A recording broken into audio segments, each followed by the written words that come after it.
Sahabat, lihatlah, gelas dengan air minum di depan kita. Apakah haus kita terobati dengan hanya memandangnya?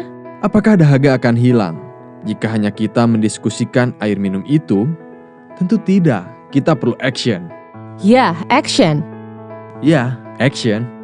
Sahabat, sekecil apapun, ambillah peran untuk membangkitkan kembali Pancasila. Sekecil apapun, mari kita aktif menjaga rumah bersama bernama Indonesia. Ini yang bisa kita lakukan.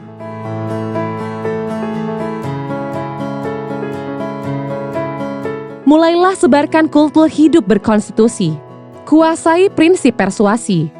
Sebagai sebuah gagasan, Pancasila perlu disebarkan dengan cara-cara persuasi.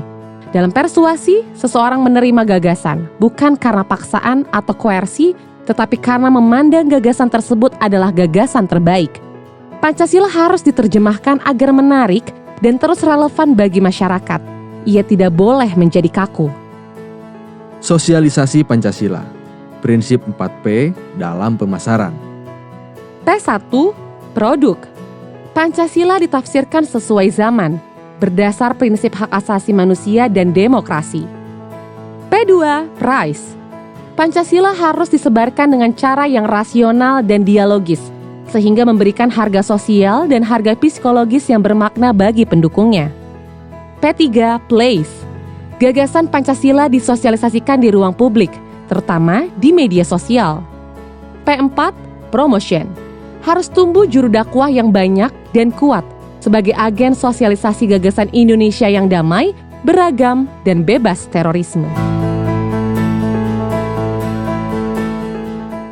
Skill menulis dan berdebat. Sebagai sebuah gagasan, Pancasila akan bersaing dengan gagasan lain seperti sosialisme, negara agama, dan sebagainya. Para agen sosial tersebut, pendakwah, juru dakwah, dan sebagainya, perlu mempunyai skill untuk menampilkan dan meyakinkan kepada publik bahwa Pancasila adalah ideologi terbaik bagi Indonesia. Untuk itu, diperlukan kemampuan menulis dan berdebat. Aktif berkampanye di sosial media. Arena pemasaran gagasan saat ini dan di masa mendatang adalah media sosial. Banyak anak-anak muda yang tertarik dengan ajaran terorisme ketika mereka menerima pesan-pesan di internet dan media sosial. Indonesia adalah surga media sosial.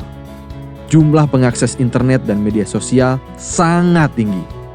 Agen sosial, penceramah, juru dakwah, dan sebagainya harus aktif berkampanye di media sosial.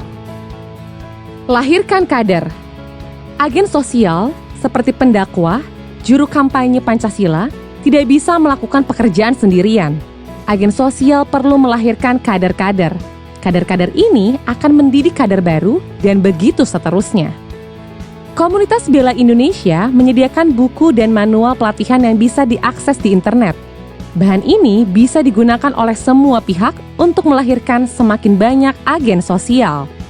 Agen sosial seperti pendakwah, juru kampanye Pancasila, perlu membangun jaringan dengan kelompok dan organisasi agama, sosial kemasyarakatan yang lain. Agen sosial tidak boleh berpikir bahwa mereka bekerja sendirian. Ada banyak kelompok dan organisasi lain yang memperjuangkan Pancasila dengan cara yang berbeda-beda. Agen sosial perlu membangun jaringan dengan mereka.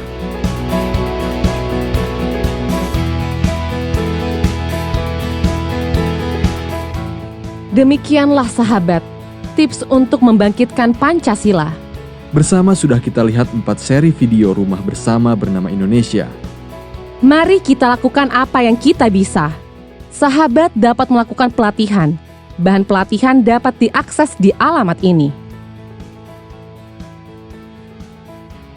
Sahabat dapat juga menuliskan pesan ke alamat ini. Tapi, tahukah Anda? Sahabat dapat terlibat sekecil apapun untuk merawat rumah bersama bernama Indonesia, yaitu dengan cara meluaskan video ini seluas-luasnya ke jaringan sahabat sendiri.